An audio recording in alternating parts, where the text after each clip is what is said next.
What's the millennial question? Apparently, millennials as a generation, which is a group of people who were born approximately 1984 and after, are tough to manage.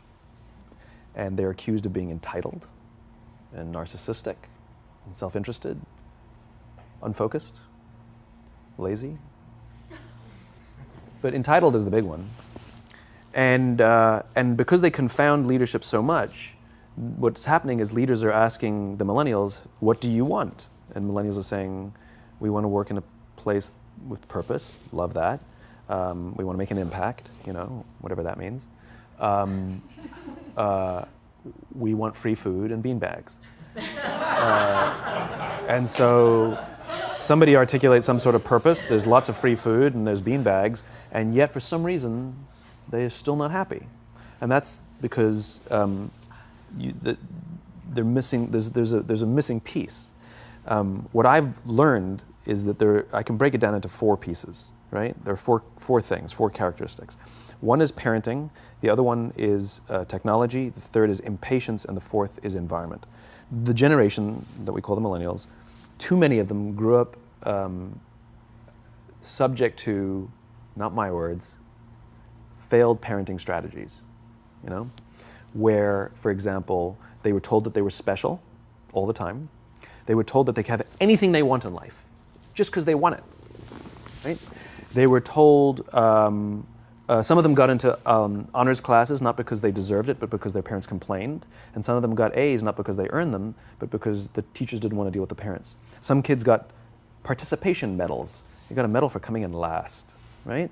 Which the science we know is pretty clear, which is it devalues the medal and the reward for those who actually work hard. And it actually makes the person who comes in last feel embarrassed because they know they didn't deserve it. So it actually makes them feel worse, right?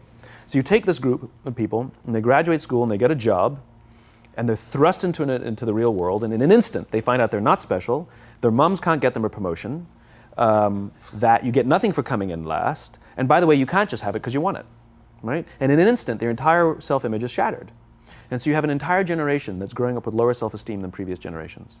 The other problem, to compound it, is we're growing up in a Facebook, Instagram world. In other words, we're good at putting filters on things. We're good at showing people that life is amazing even though I'm depressed, right?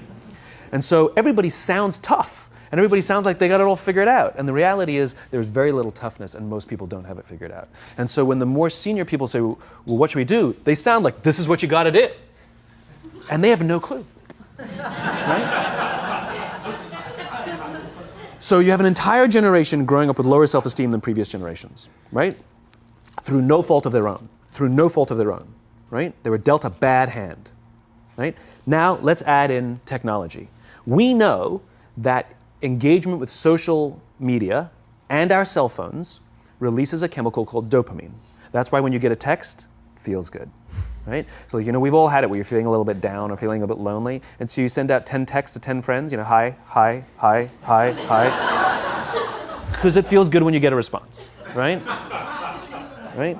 It's why we count the likes. It's why we go back 10 times to see if my Instagram is growing slower, did I do something wrong? Do they not like me anymore, right? The trauma for young kids to be unfriended, right? Because we know when you get it, you get a hit of dopamine, which feels good. It's why we like it. It's why we keep going back to it. Dopamine is the exact same chemical that makes us feel good when we smoke, when we drink, and when we gamble. In other words, it's highly, highly addictive. Right?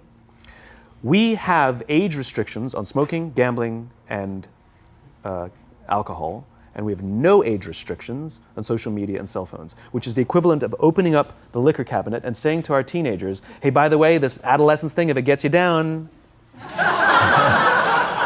But that's basically what's happening. That's basically what's happening, right? That's basically what happened. You have an entire generation that has access to an addictive, numbing chemical called dopamine through social media and cell phones as they're going through the high stress of adolescence. Why is this important?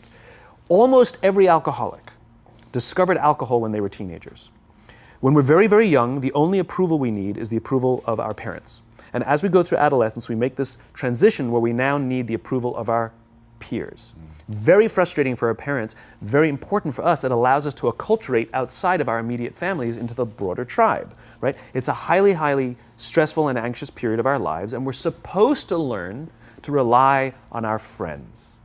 Some people, quite by accident, discover alcohol and numbing effects of dopamine to help them cope with the stresses and anxieties of adolescence. Unfortunately, that becomes hardwired in their brains, and for the rest of their lives, when they suffer significant stress, they will not turn to a person, they will turn to the bottle. Social stress, financial stress, career stress, that's pretty much the primary reasons why an alcoholic drinks, right? What's happening is because we're allowing unfettered access to these dopamine-producing devices and media, basically it's becoming hardwired, and what we're seeing is as they grow older, too many kids don't know how to form deep, meaningful relationships. Their words, not mine. They will admit that many of their friendships are superficial. They will admit that their friends, that they don't count on their friends, they don't rely on their friends, they have fun with their friends, but they also know that their friends will cancel on them if something better comes along. Deep, meaningful relationships are not there because they never practice the skill set, and worse, they don't have the coping mechanisms to deal with stress. So when significant stress starts to show up in their lives, they're not turning to a person, they're turning to a device, they're turning to social media, they're turning to these things which offer temporary relief. We know, the science is clear, we know that people who spend more time on Facebook suffer higher rates of depression than people who spend less time on Facebook, right? These things balanced. Alcohol is not bad, too much alcohol is bad. Gambling is fun, too much gambling is dangerous, right? There's nothing wrong with social media and cell phones. It's the imbalance, right? If you're sitting at dinner with your friends and you're texting somebody who's not there, that's a problem. That's an addiction. If you're sitting in a meeting with people you're supposed to be listening to and speaking, and you put your phone on the table, face up or face down, I don't care, that sends a subconscious message to the room that you're just not that important to me right now, right? That's what happens. And the fact that you cannot put it away is because you are addicted, right? If you wake up and you check your phone before you say good morning to your girlfriend, boyfriend, or spouse, you have an addiction.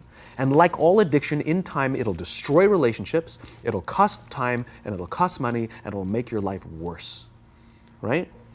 So you have a generation growing up with lower self-esteem that doesn't have the coping mechanisms to deal with stress, right? Now you add in the sense of impatience, right? They've grown up in a world of instant gratification. You want to buy something, you go on Amazon, it arrives the next day. You want to watch a movie? Log on and watch a movie. You don't check movie times. You want to watch a TV show? Binge. You don't even have to wait week to week to week, right? I know people who skip seasons just so they can binge at the end of the season, right? Instant gratification. You want to go on a date? You don't even have to learn how to be like, hey. You don't even have to learn and practice that skill. You don't have to be the uncomfortable one who says yes when you mean no and says no when you mean no, but yes when you... You don't have to swipe right. Bang, I'm a stud. Right? You don't have to learn the social coping mechanisms, right? Everything you want, you can have instantaneously. Everything you want, instant gratification, except job satisfaction and strength of relationships. There ain't no app for that. They are slow, meandering, uncomfortable, messy processes. And so I keep meeting these wonderful, fantastic, idealistic, hardworking, smart kids. They've just graduated school. They're in their entry-level job. And I sit down with them and I go, how's it going? They go, I think I'm going to quit. I'm like, why? They're like, I'm not making an impact. I'm like, you've been here 8 months. You know? It's as if they're standing at the foot of a mountain and they have this abstract concept called impact that they want to have in the world, which is the summit. What they don't see is the mountain. I don't care if you go up the mountain quickly or slowly, but there's still a mountain. And so what this young generation needs to learn is patience. That some things that really, really matter, like love, or job fulfillment, joy, love of life, self-confidence, a skill set, any of these things, all of these things take time.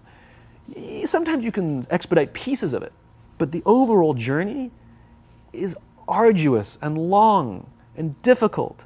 And if you don't ask for help and learn that skill set, you will fall off the mountain, or you will, the worst case scenario, and we're already seeing it, the worst case scenario is we're seeing an increase in suicide rates, we're seeing an increase in this generation, we're seeing an increase in accidental deaths due to drug overdoses, we're seeing more and more kids drop out of school or take leaves of absence due to depression, unheard of. These are all, this is really bad. The best case scenario, those are all bad cases, right? The best case scenario is you'll have an entire population growing up and going through life and just never really finding joy. They'll never really find deep fulfillment in work or in life. They'll just waft through life and it'll be just, it's fine. How's your job? It's fine. It's the same as yesterday. How's your relationship? It's fine. Like that's the best case scenario, which leads me to the fourth point, which is environment, which is we're taking this amazing group of young, fantastic kids who are just dealt a bad hand. It's no fault of their own. And we put them in corporate environments that care more about the numbers than they do about the kids. They care more about the short-term gains than the long-term life of this young human being. We care more about the year than the lifetime, right? And so we are putting them in corporate environments that aren't helping them build their confidence, that aren't helping them learn the skills of cooperation, that aren't helping them overcome the challenges of a digital world and finding more balance, that isn't helping them overcome the need to have instant gratification and teach them the joys and impact and the fulfillment you get from working hard on something for a long time that cannot be done in a month or even in a year. And so we're thrusting to them in corporate environments, and the worst part about it is they think it's them. They blame themselves. They think it's them who can't deal. And so it makes it all worse. It's not. I'm here to tell them it's not them. It's the corporations. It's the corporate environments. It's the total lack of good leadership in our world today that is making them feel the way they do. They were dealt a bad hand, and I hate to say it, but it's the company's responsibility. Sucks to be you, like we have no choice, right?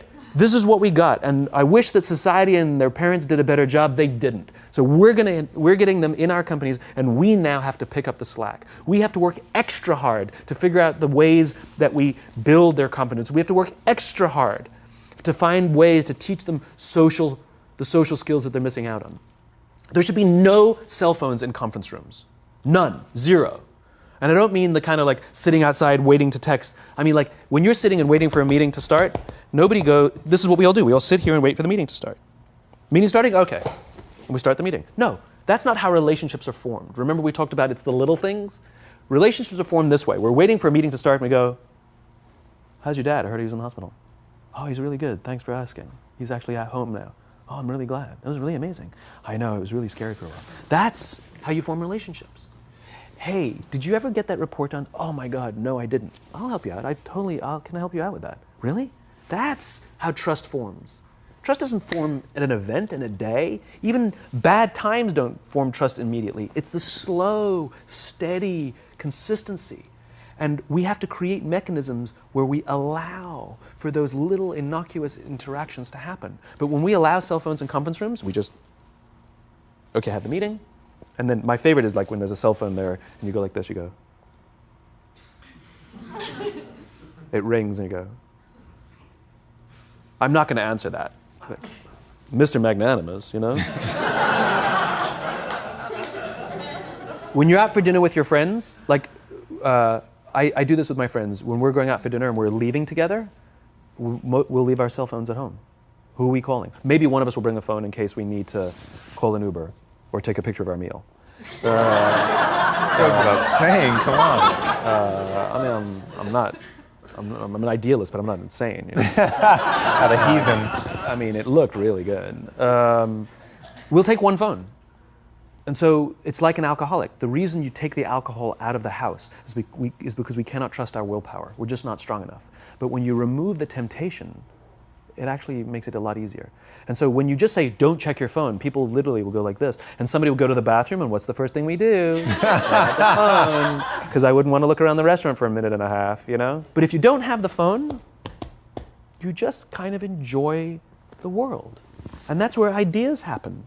The constant engagement is not where you have innovation and ideas. Ideas happen when our minds wander and we go, and you see something, I bet they could do that.